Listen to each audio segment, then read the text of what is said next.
Ryan, what's on your radar this morning? Well, the New York Times yesterday published an explosive revelation reporting that a main financier of the assassination of the Haitian president only got involved in the operation because he was reliably informed that it had the support of the United States.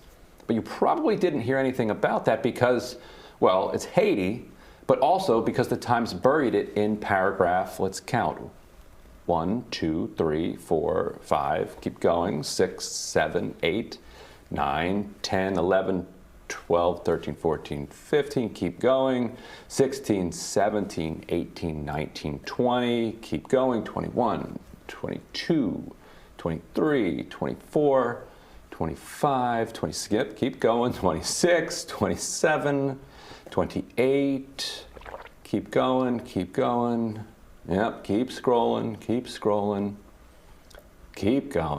going. You can go back and count yourself if I lost count. 29, there it is. Okay, stop on that one. Paragraph 29, here it is. He said he agreed to join the conspiracy because he was told by Mr. Badiou and other plotters that it had the full support of the United States, which, according to them, was getting nervous about the president's supposed links to terrorists and drug traffickers. Quote, if the U.S. government was involved, then it was safe, said Mr. Jar, outlining his thinking at the time. So that's awfully big news for the New York Times to find fit to print. It's also not at all out of the question. In September, the prosecutor assigned to investigate the assassination announced that the Prime Minister, Ariel Henry, had had multiple phone calls with Joseph Félix Badiou not long after the assassination. Badiou is a former Haitian government official alleged to have overseen the operation. Henry responded to the prosecutor's claims by ordering the man's boss to fire him. When he refused, Henry fired them both. In the wake of that purge and the news that he was suspected in the assassination himself, the United States stood by Henry, even though he had basically no legal claim to actually run Haiti.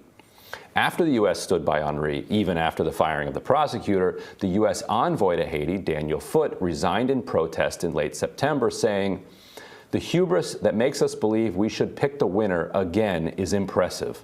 This cycle of international political interventions in Haiti has consistently produced catastrophic results." Now, we also know that multiple Americans were involved in the plot, including an American-based security company that helped bring Colombian mercenaries in. Mercenaries that, by the way, had previously been trained by the United States.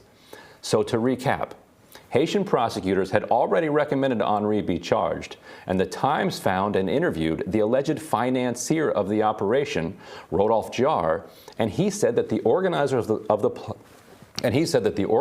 the plot all claimed to have U.S. support. And the Times ran the claim in print, but buried it as far down as possible, giving the story a headline that made it seem like a rehash of the September news. This is one of the best examples I've seen of the paradox of the New York Times. Many of the reporters who work there are among the most talented in the world. I mean, check out how the Times reporter in Port-au-Prince, Anatoly Karmaniev, got this interview.